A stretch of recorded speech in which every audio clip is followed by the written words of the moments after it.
डायन एक अंधविश्वास। डॉक्टर दीनानाथ सिंह। गांव के पूरब बांसों की झुरमुट के बीच बनी है एक कुटिया। उसमें रहती है एक बुढ़िया। वह विधवा है, निपुती है। जवानी में मर गए थे उसके पति, तब गोद का बालक मरा था।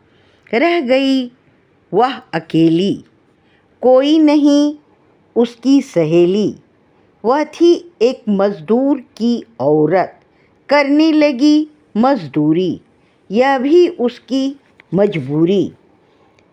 पक गए बाल, थक गया तन मन, झुक गए नयन, कमर हो गई टेढ़ी, टूट गए दांत, पक गए बाल, चिपट गए गाल, वह बन गई कंकाल।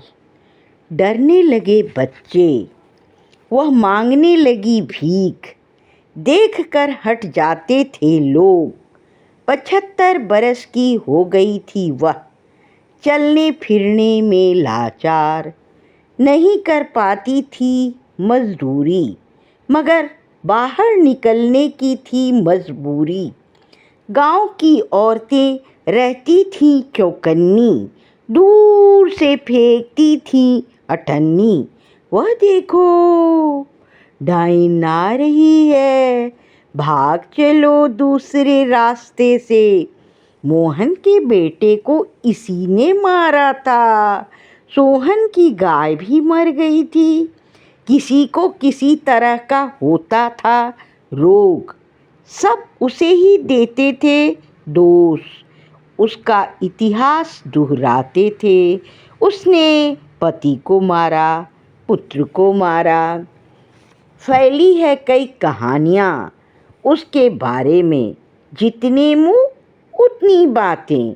सामने आने पर मगर लोग जोड़ लेते थे हाथ, और तुरंत ही अपना मुख मोड़ते हैं।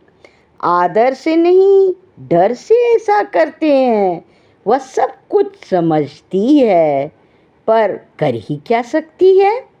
जिस गांव में उसने इतना समय गुजारा, नहीं किया दूसरा विवाह, नहीं गई नैहर, ससुराल में ही वह जम गई। पर उसे मिला क्या? कैसे हैं गांव के लोग, पढ़े लिखे लोग, ज्ञानी विज्ञानी, पर है कितने अज्ञानी। सभी करते हैं विश्वास भूत प्रेत और डाइन में।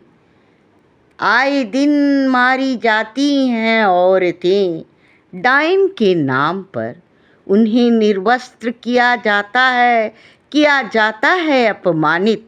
कभी आग में जिंदा जलाया जाता है। आश्चर्य 21वीं शताब्दी की इस सोच को। आश्चर्य कब आएगा परिवर्तन। एक औरत है डायन, वह डायन नहीं, एक औरत है। वह माँ है, बहन है। जब आएंगे ऐसे विचार, तभी धुलेगा समाज का कलंक, तभी धुलेगा समाज का कलंक। कानून की किसी किताब में डायन का अस्तित्व नहीं, चिकित्सा शास्त्र में इसका उल्लेख नहीं। अंधविश्वासों ने बना रखा है इसे।